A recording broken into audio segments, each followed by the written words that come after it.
اور پہلی دفعہ ہلکی مسکان سے بولا تھا۔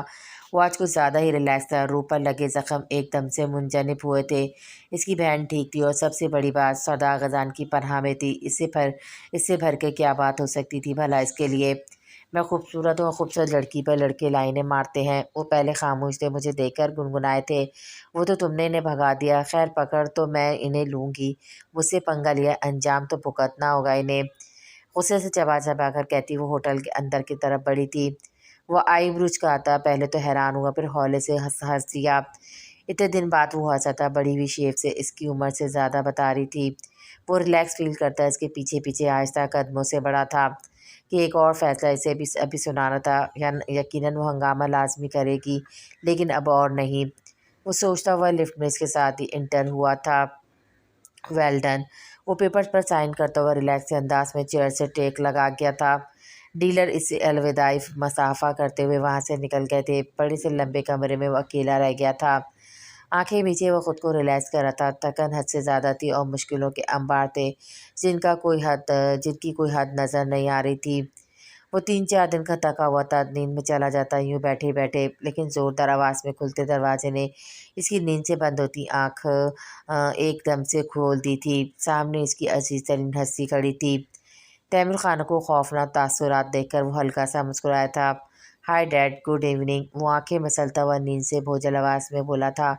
تمہاری اتنی جرأت کہ تم اس لڑکی کو ہمارے مقابل لاؤ، غزان میری دی ہوئی ڈھیل کو تم نے کچھ زیادہ ہی سر پر سوار کر لیا ہے۔ اب دیکھو میں کرتا کیا ہوں تمہارے ساتھ۔ اس سے قریب آتے بلند آواز میں دھاڑے تھے۔ وہ سنجیدہ ہوتا کھڑا ہوتا بولا، ڈیڈ جیسے آپ کو ٹھیک لگتا ہے آپ کریں، جیسے مجھے ٹھیک لگے گا میں کروں گا، دیٹس اٹ۔ وہ گرے گوٹ کے بٹن بند کرتا ہوا سنجیدگی سے بولا تھا۔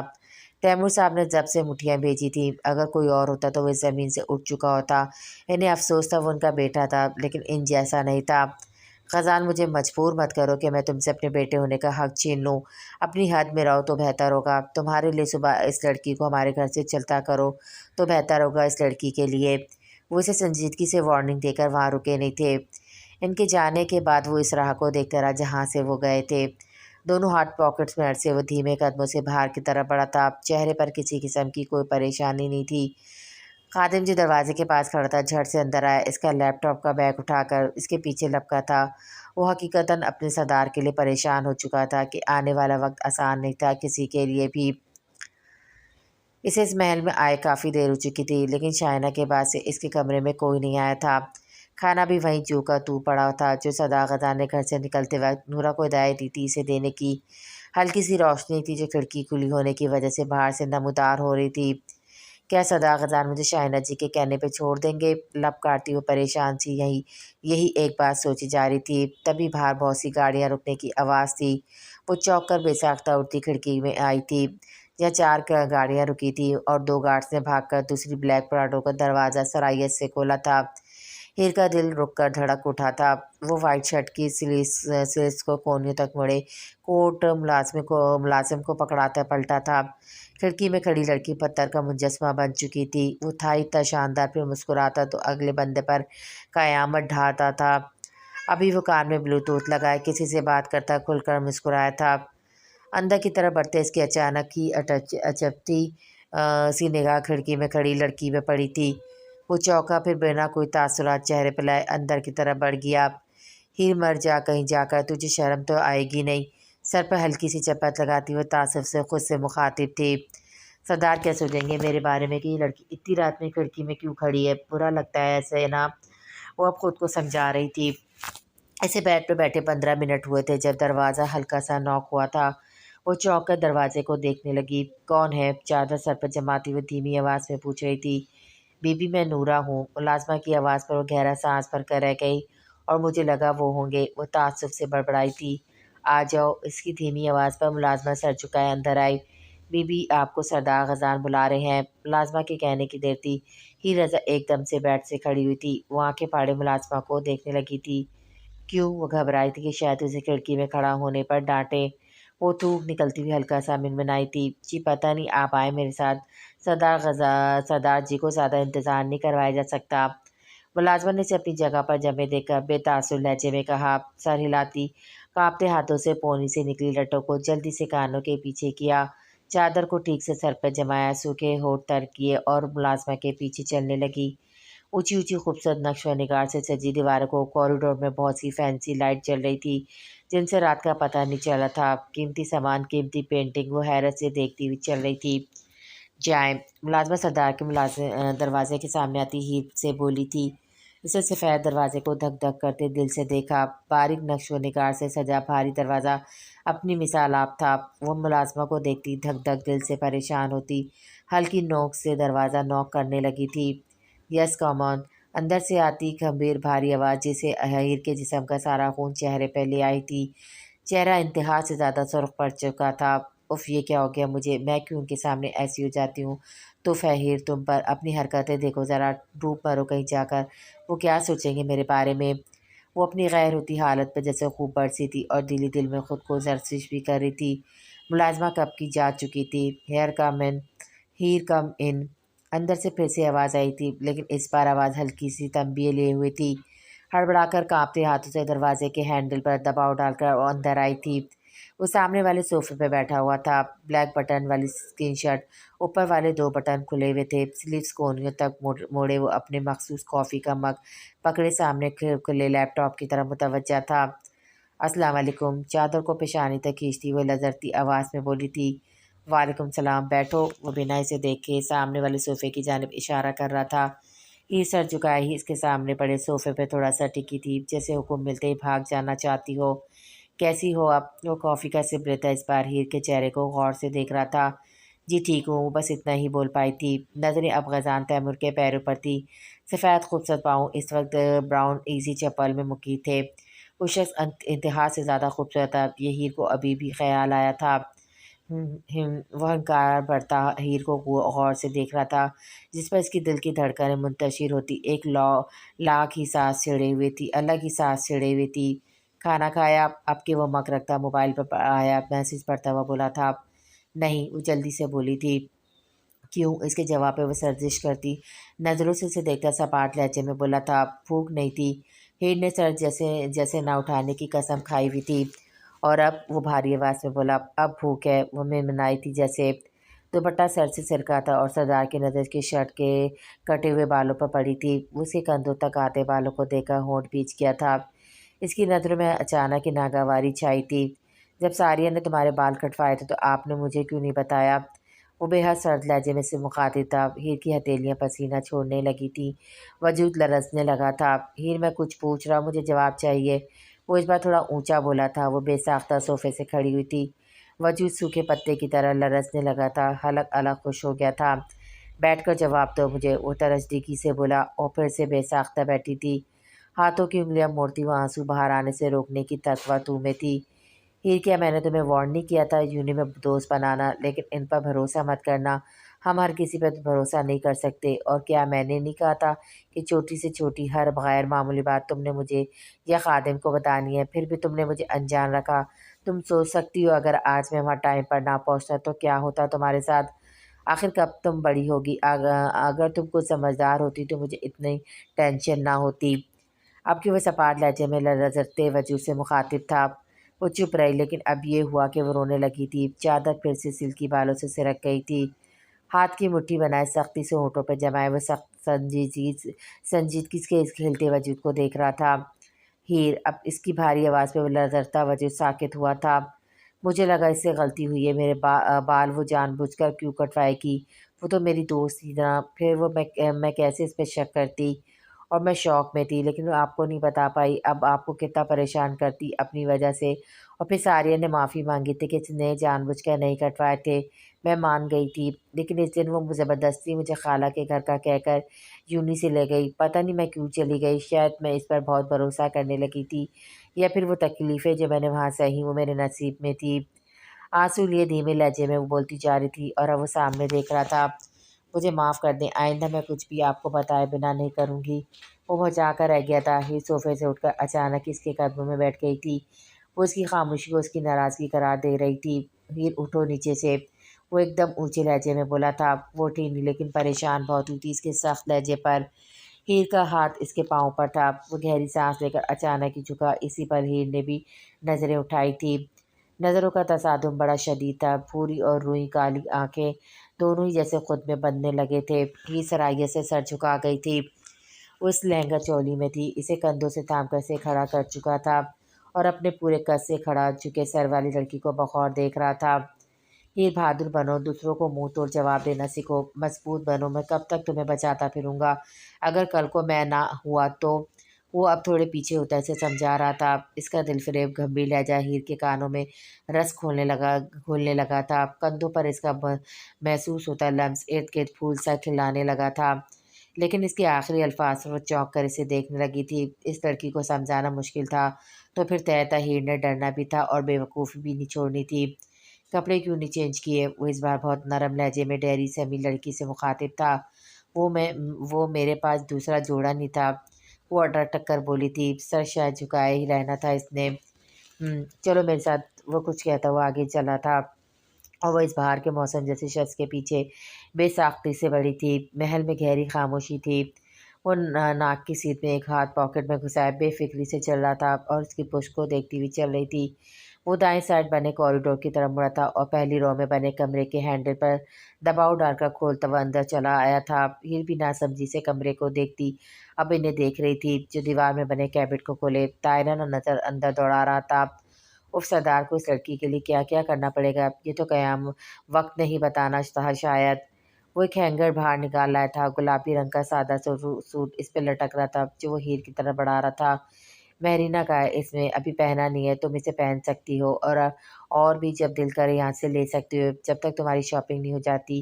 کل یا پرسوں تم مہرینہ کے ساتھ اپنی شاپنگ کر لینا، ٹھیک ہے؟ وہ اسے سوٹ تھمانے کے بعد باہر کی سمت بڑھا تھا، وہ بھی سوٹ تھامے اس کے پیچھے پیچھے تھی۔ وہ اچانک رکا، اس کے تعاقب میں آتی لڑکی بھی رکی تھی۔ ہیر، میں باہر جا رہا ہوں، تم اپنے روم میں جاؤ، کھانا بھجواتا ہوں، وہ کھا کر سونا۔ وہ کہتے ہی لوہے کا بنا دروازہ کھلتا عقب میں بنے لان کی طرف جانے لگا تھا، لیکن ہیر کا وجود وہیں کا رکا ہوا تھا۔ ہیر، کچھ کہنا ہے؟ وہ وہیں کھڑا پوچھا تھا، یقیناً اس کا وہیں رکا ہوا محسوس کر گیا تھا کہ کمرہ بھول گیا ہے مجھے اپنا۔ شرمندگی سے چور لہجہ تھا ہیر کا، وہ ناراض ہونے کے سر ہلاتا پھر سے آتے اس لیے آگے بڑھا تھا۔ اگر ہیر اس کی دیوانی تھی تو اس کا کوئی قصور نہیں تھا، وہ شخص چاہنے کے قابل تھا یا پھر عشق کرنے کے قابل تھا، وہ سراپا رہنما تھا ہی رضا کے لیے، یا پھر سردار غزان تیمور نے اس لڑکی کی ذمہ داری جیسے خود پر فرض کر لی تھی۔ یہ کیا ہے؟ وہ چیخی تو پڑی تھی۔ گھر، وہ بیگ اندر لاتا بڑے آرام سے بولا تھا۔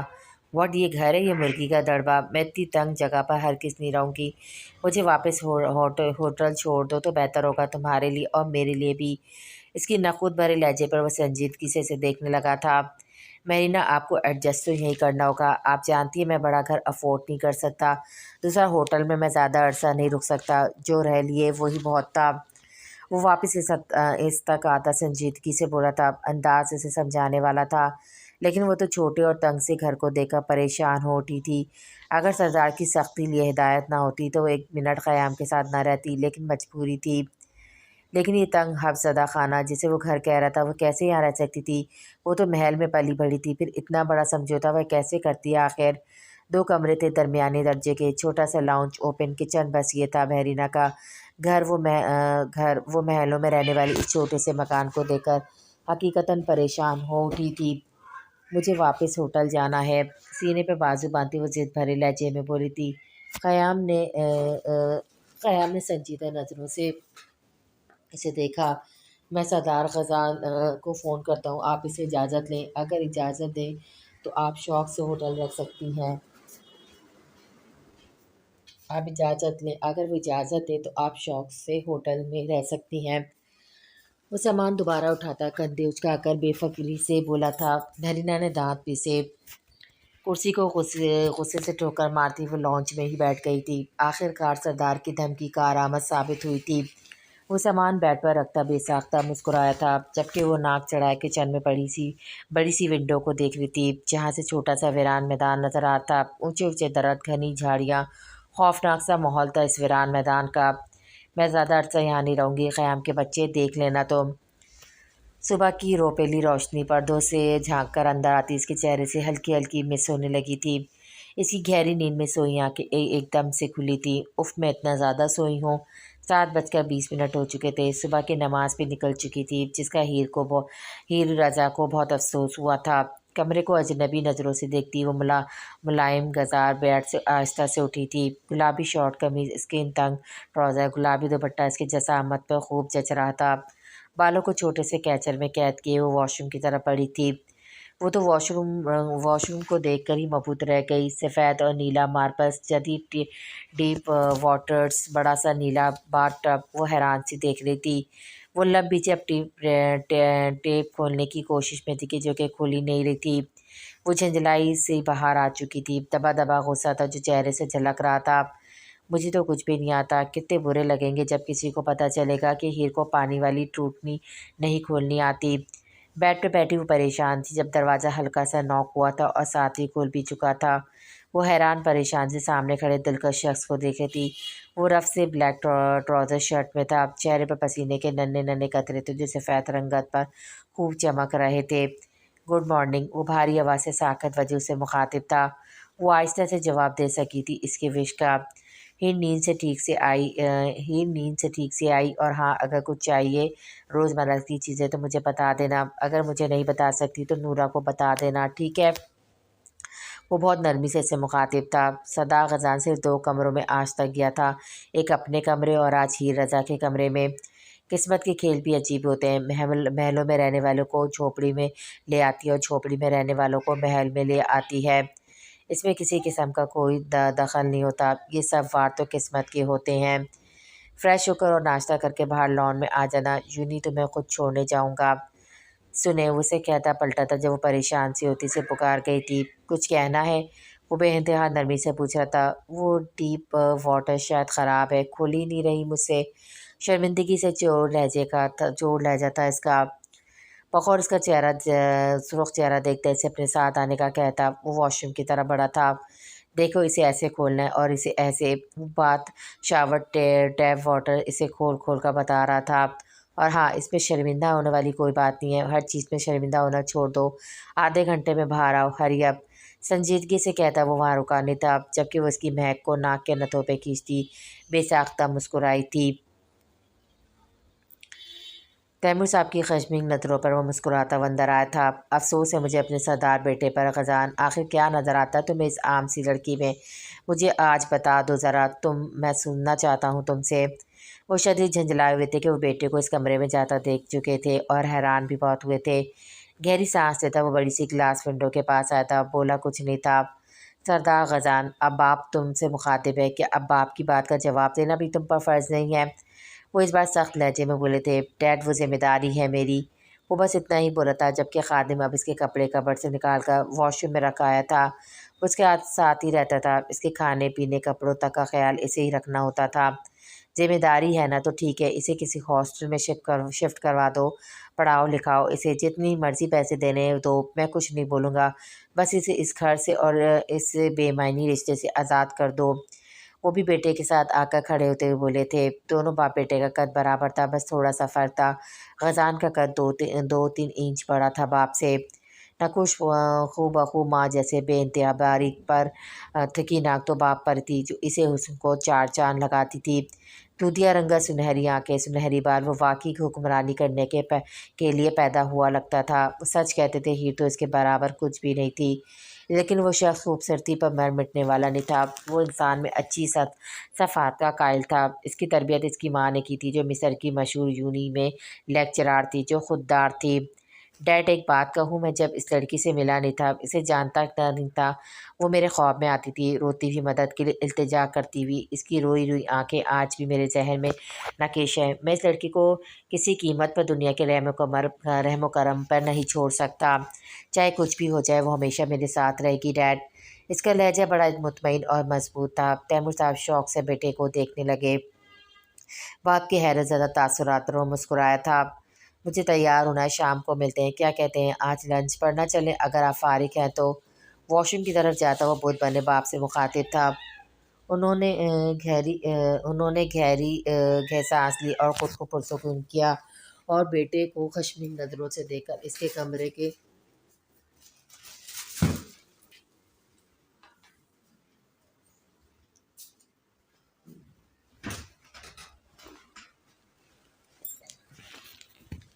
واش روم کی طرف جاتا ہوا بھوت باپ سے مخاطب تھا۔ انہوں نے گہری سانس لی، خود کو پرسکون کیا اور بیٹے کو خشمگین نظروں سے دیکھ کر اس کے کمرے سے چلے گئے۔ لیکن وہ جانتا تھا دوپہر کا لنچ اس کا باپ چاہے کچھ بھی ہو وہ اسی کے ساتھ ہی کریں گے۔ وہ ہوں صوفے میں بیٹھی ہوئی تھی جبکہ وہ کچن میں کچھ بنانے میں مصروف تھا۔ سفید ٹی شرٹ پہنے وہ بڑی مہارت سے سبزی کاٹ رہا تھا۔ وہ ایک دم گھوری سے اسے نواز لیتی، لیکن وہ جناب کوکنگ میں مصروف اسے بری طرح اگنور کر رہے تھے۔ ٹھیک 15 منٹ بعد وہ اس کے سامنے ویجیٹیبل نوڈلز رکھ رہا تھا۔ بھاپ اڑاتے نوڈلز کی خوشبو اس کے منہ میں پانی لے آئی تھی۔ کھا کر بتائیں کیسے بنے؟ میری آپی کہتی ہیں میں صرف ایک چیز ہی اچھی بنا سکتا ہوں، صرف نوڈلز۔ وہ بہت شوق سے کھاتی تھی۔ خیر آپ شروع کریں۔ بہن کا ذکر اسے ہمیشہ ارد گرد سے بیگانہ کر دیتا تھا۔ وہ جسے بولتا دیکھی تھی اس کے خاموش ہونے پر سر جھٹک کر رہ گئی۔ مجھے نہیں کھانا یہ سستی ڈشز، مجھے کسی بڑے ہوٹل سے لارج سائز پیزا منگوا کر دو ابھی، ورنہ میں کچھ نہیں کھاؤں گی۔ وہ تیکھے لہجے میں بولی تھی اور ناک تو بات کرتے وقت اپنے سردار بھائی کی طرح ہی چڑھاتی تھی۔ وہ بھوئیں اچکائے سے دیکھ رہا تھا۔ سوری آپ کا شوہر ابھی اتنا امیر نہیں ہوا، کھانا ہے تو یہی کھا لیں کیونکہ میں پیزا افورڈ نہیں کر سکتا۔ ہاں مستقبل میں آپ کو ضرور کھلا سکتا ہوں جب میرے پاس اچھی جاب ہوگی۔ وہ سنجیدگی سے بولتا بنا اس کے چہرے کے تاثرات پہ غور کیے مہوش سے کھانا شروع کر چکا تھا۔ وہ غصے سے پاؤں پر ٹختی، منہ میں اونچا اونچا بڑھاتی بیڈ روم میں جا چکی تھی اور دھاڑ سے دروازہ بھی بند کر چکی تھی۔ وہ تاثر سے بند دروازے کو دیکھتا رہ گیا۔ سر جھٹکتا وہ پھر سے اپنی پلیٹ پہ جھک گیا تھا۔ اس کی پلیٹ اٹھا کر وہ کچن کی طرف چلا گیا جبکہ وہ تکیے پر سر رکھے رونے میں مشغول تھی۔ ٹھیک 1 گھنٹے بعد اس کے روم کا دروازہ کھلا۔ اس کے پاس پلیٹ رکھ کے وہ جیسے ہی آیا ویسے ہی وہ چلا بھی گیا تھا۔ وہ چونک کر بیٹھی، پھر حیرت سے آنکھوں کی پتلیاں سکڑے درمیانے سائز کے پیزے کو دیکھنے لگی تھی، پھر مغروریت سے مسکرا دی۔ وہ چھری اٹھا کر پیزے کا ایک ٹکڑا کاٹ کر منہ میں رکھ چکی تھی، لیکن اتنا بدمزہ پیزا کون سے ریسٹورنٹ میں بنتا تھا بھلا؟ وہ بے پناہ حیرت سے سوچ رہی تھی۔ براؤن شیڈز کی گلاسز لگائے وہ سامنے دیکھ رہا تھا۔ اس کے سامنے بیٹھی تھی، خوش قسمت تھی وہ لڑکی۔ ہیر میرینا کے ساتھ رہنا ہے، دوست بناؤ تو سوچ سمجھ کر بنانا، اور ہاں یونی سے چھٹی ہوتے مجھے رنگ کرنا، میں تمہارا ایڈمیشن جوڈو کراٹے اسکول میں کروا دوں گا، وہاں اپنے ڈیفینس کے لیے لڑنا سیکھا جاتا ہے، آپ کو پورا ٹرین کیا جاتا ہے، وہاں بہت کچھ سیکھنے کے لیے ہوگا جو آپ کو سیکھنا ہے۔ وہ بولتا جا رہا تھا، ہیر خوف سے زدہ ہوتی سے دیکھ رہی تھی۔ تم سن رہی ہو؟ اس کی خاموشی پر بولا تھا۔ جی، خوف زدہ لہجہ گاڑی میں گونجا تھا، لیکن اس نے کوئی تاثر نہیں لیا۔ وہ اب اس لڑکی کو مضبوط بنا کر ہی سکھ کا سانس لینا چاہتا تھا۔ گاڑی یونی کے دروازے پر رکی تھی، آگے والی گاڑی بھی رکی تھی اور پیچھے والی 3 گاڑیاں بھی رکی تھی۔ گارڈ اس کی گاڑی کے ارد گرد بندوقیں سنبھالے کھڑے ہو گئے تھے۔ وہ بہت دقت سے گاڑی سے اتری تھی۔ وہ بھی اترا تھا۔ ہیر جاتی لڑکیوں کو پکارا گیا تھا۔ جی، سہما سا لہجہ سردار کو مسکرانے پر مجبور کر رہا تھا۔ یہ کارڈ رکھو، شام کو شاپنگ کرنی ہے، اور ہاں اکیلے کرنی ہے، لیکن 2 گارڈ تمہارے ساتھ ہوں گے، ڈونٹ وری۔ وہ کریڈٹ کارڈ اس کی طرف بڑھاتا ہوا بول رہا تھا۔ فروزی قمیص، وائٹ چکن والا تنگ ٹراؤزر، وائٹ ہی چکن کی بڑی سی چادر جس کے کناروں پہ باریک چکن لیس لگی ہوئی تھی، براؤن بیگ لیے وائٹ سی ہی نازک سی سینڈل۔ وہ لڑکی بہت اچھی لگ رہی تھی۔ شفاف گندمی رنگت، چہرے پہ کالی لٹیں جھول رہی تھی اور آنکھوں میں خوف نمایاں تھا۔ اللہ حافظ، وہ جا چکا تھا کہہ کر وہ مرے قدموں سے اندر کی طرف بڑھ گئی۔ کلاس میں وہ سارا دن پریشان ہی رہی تھی۔ فری پیریڈ میں وہ آنکھوں میں آنسو لیے بیٹھی تھی۔ اونچی سیڑھیوں پہ بیٹھی وہ سہمی سی ہرنی لگتی تھی۔ مجھے کہیں نہیں جانا، وہ خود سے منمنائی تھی۔ ہائی، آئی ایم شبنم صدیقی، نام تو سنا ہوگا آپ نے۔ وہ چونک کر اٹھی تھی، سامنے اس کا باس کھڑا تھا۔ وہ آنکھوں میں شرارت لیے ہیر کو دیکھ رہا تھا جو اسے بہت اچھے سے پہچان گئی تھی۔ صدا غدان کو اس لڑکی کا کتنا خیال تھا، یہ شبنم جان گیا تھا۔ اس نے شارٹ نوٹس پہ اسے یہاں بلایا تھا اور اب یہاں اس کا ایڈمیشن کروا دیا تھا، کیونکہ صرف ایک معصوم لڑکی کے لیے جو شاید خوفزدہ رہنا نہیں چھوڑ سکتی تھی۔ پھر وہ کہتی تھی نہیں، اس کا کیوں خیال آئے گا، پگلی تھی نا وہ پوری